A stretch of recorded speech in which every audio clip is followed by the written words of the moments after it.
Morning, Adrian. How are you? Who are you texting? Who am I texting? Yeah, you're in the middle of texting Tommy going, here, come on. Get enough of this plug-in podcast nonsense. Get on with it. Yeah, no, I texted him that a few minutes ago. No, I'm free and ready to go now. Come here. The big story, a few bits to talk to you about, but there's a story in the back of the Examiner this morning about Donnacha Ryan and strong links with Rochelle, and it reminded me that when we were talking to Ronan O'Gara a few weeks ago about his own signing a new deal, I put it to him that he might want to look at bringing in new coaches, and he just burst out laughing and said that'd be something he'd come back to at a later time. This would be something that would make total sense. Yeah, it would. It'd be a great opportunity for Donnacha as well. I think to start his coaching career again, it's you're straight in at the deep end when you finish like that, and it suits some people. Ronan did that himself as a player, so yeah, it would make sense. I think. Look, I've always chatted to Mike Prendergast and Ronan about the impact of Donnacha since he went to Racing and the way he's, would have been.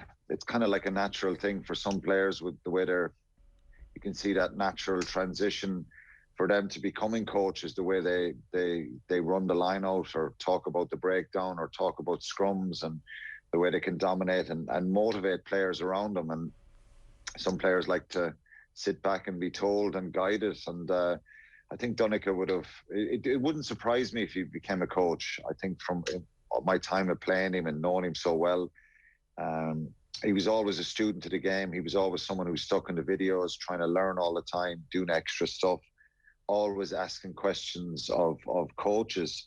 I think he was on a Munster under-18 East Munster team back in when I was playing with Munster, when I was starting out with Munster, and I was asked to go back to my local rugby club to do a session with the East Munster under-18 team, and Donnacha Ryan was there. I remember his enthusiasm for asking me questions about the line out and wanting to learn. So I did this session with them, and I remember going away thinking, geez, I got asked so many questions by this gangly, tall second row from Nina and Tipperary, and I was really impressed with him, and he was the same when he came into Munster. What was he asking you, Quinny? I mean, that's a very detailed question. General things about movement on the ground and not just winning the ball. I think what impressed me for such a guy who's so young was defending the opposition.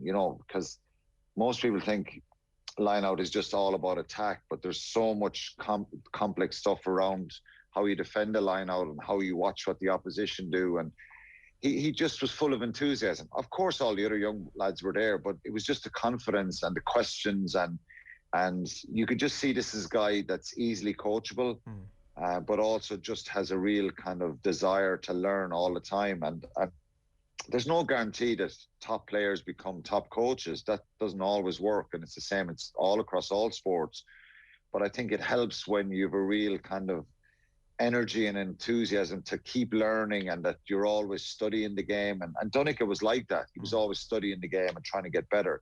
And then he became very good in the latter years of playing with Munster. He would have been a little bit quieter, obviously, when you have Paul O'Connell and Donnacha O'Callaghan as your mainstay second rows who were top class internationals and British and Irish lines, and, people who were performing at a high level. And, he's in the background, and Mick O'Driscoll is there as well. So, he would have been quiet in the earlier years, but as he started to develop and get more confidence, you're coming up against the Donnacha Ryan.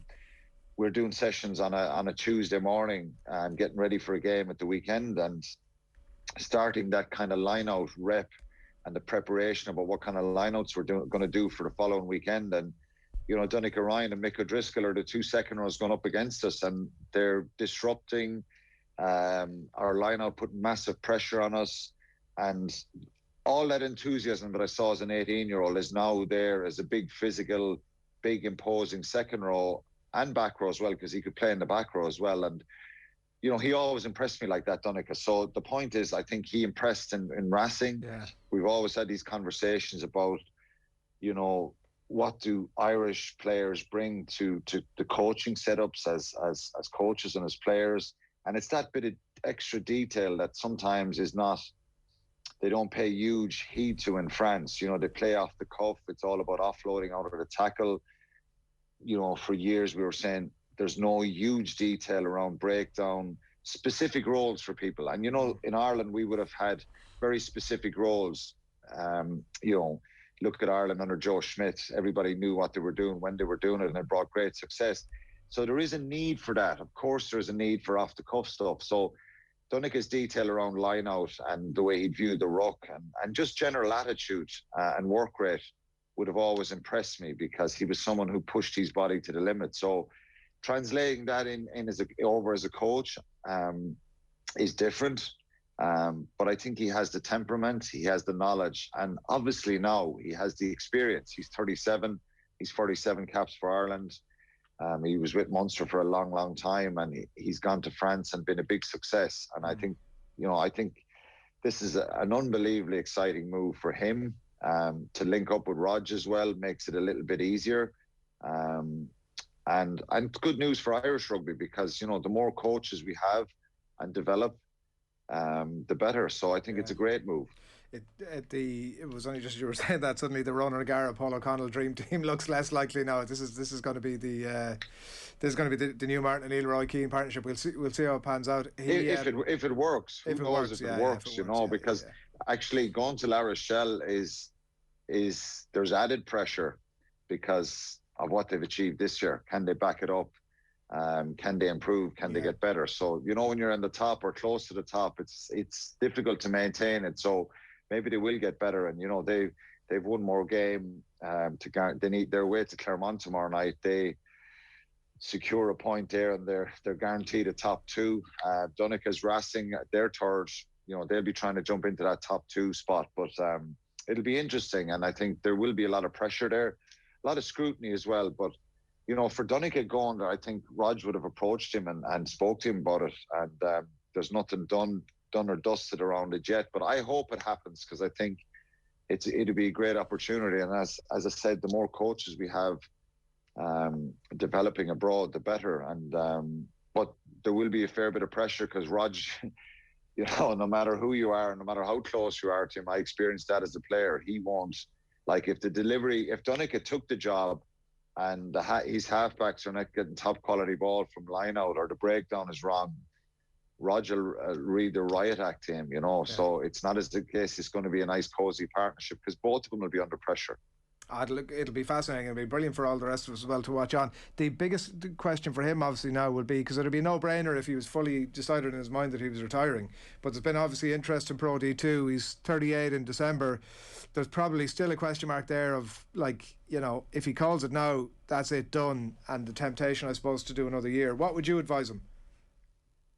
Oh, take this opportunity if it's there. You know, it is a brilliant opportunity, because obviously he will have the protection of ROG, and if he goes there, and, you know, stability around that, and you know, he could go and play in Pro D2 and pick up an injury, and things can change, and you can get lost, and these opportunities mightn't happen again.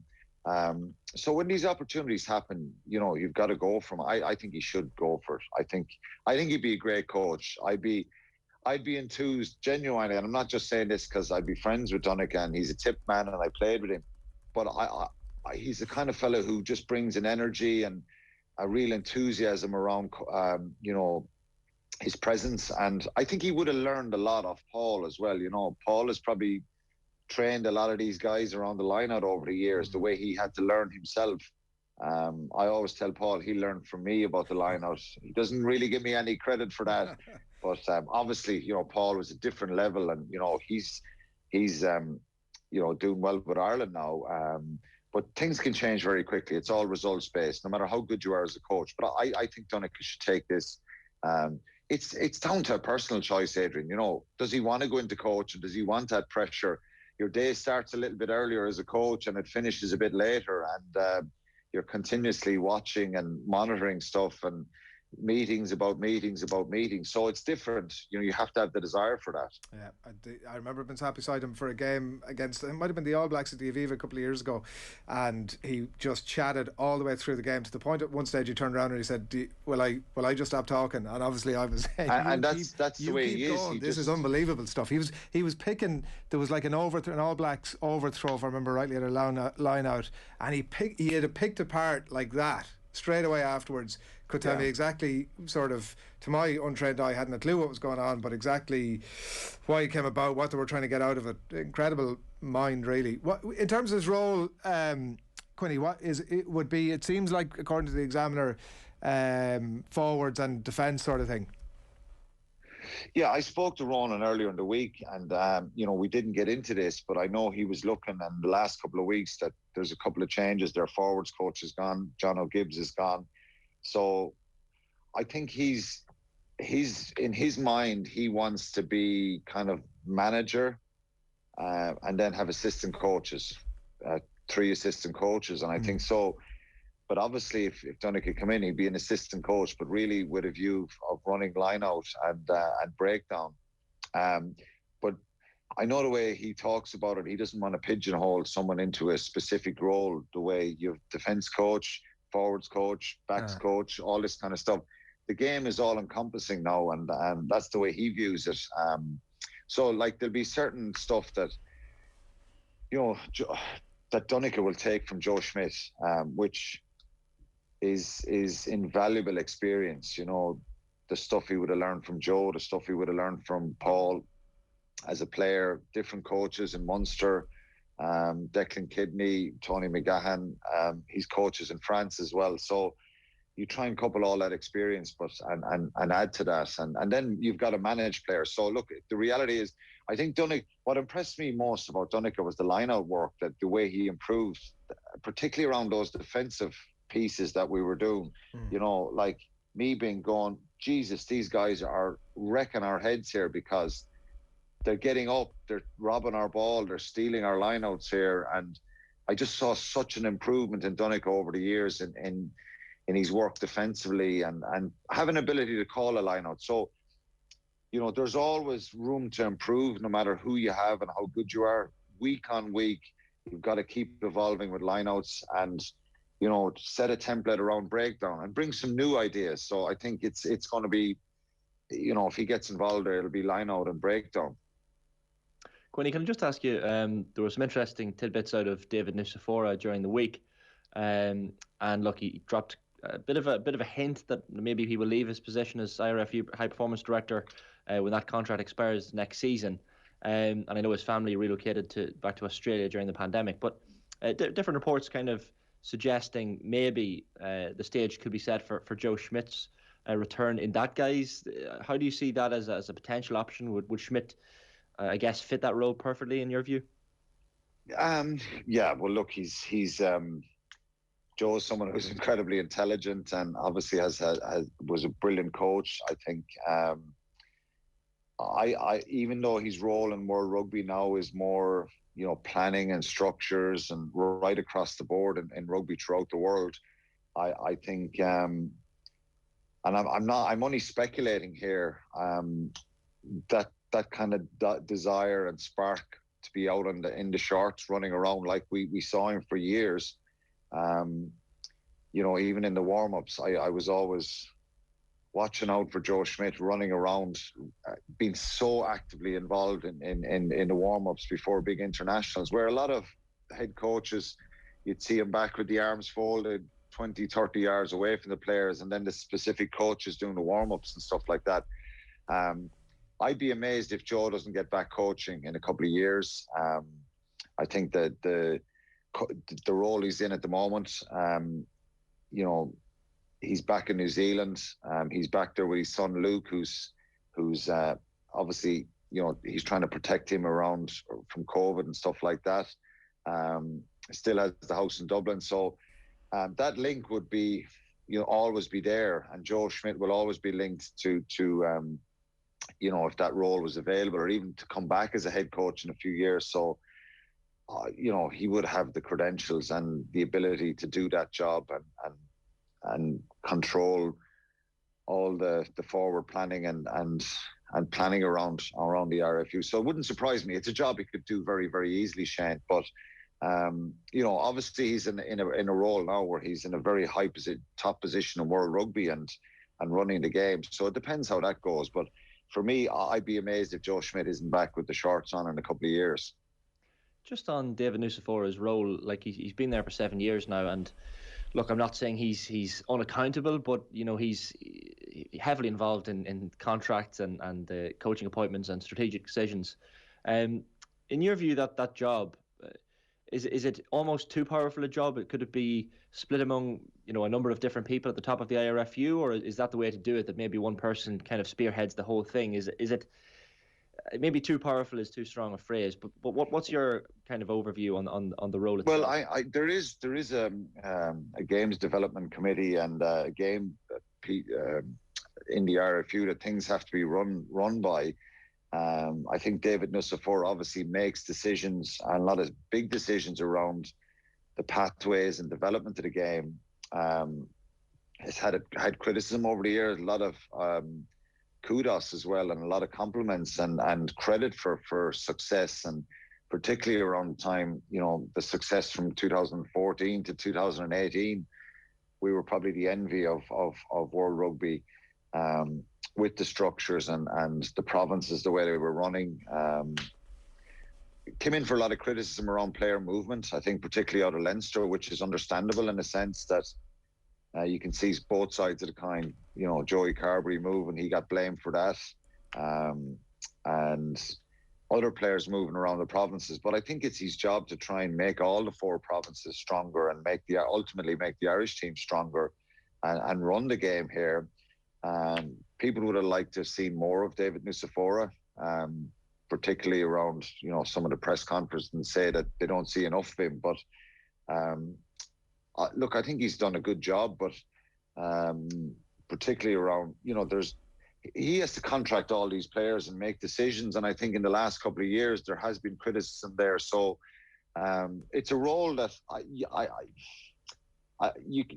it's difficult to say you share the workload. You need a director of rugby, and that's what it is, right at the top. You need someone who isn't afraid to make big decisions. Some decisions that don't please people. I think certain players over the years would have been disappointed that they didn't get contracts.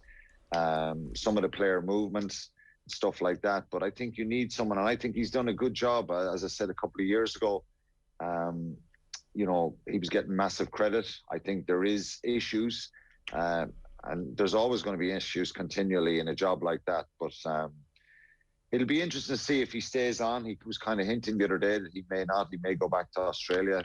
And, I suppose I don't see the role changing because it depends what the provinces and what they feed back in as well.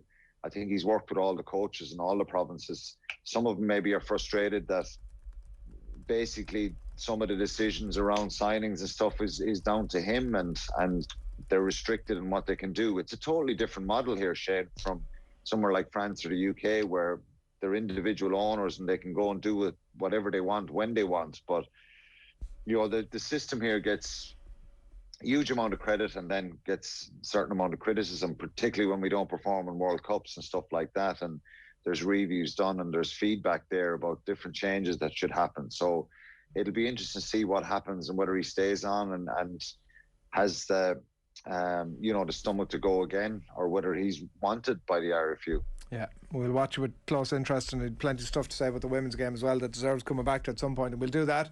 But for now, Alan Quinlan, thanks a million. Cheers, thanks lads.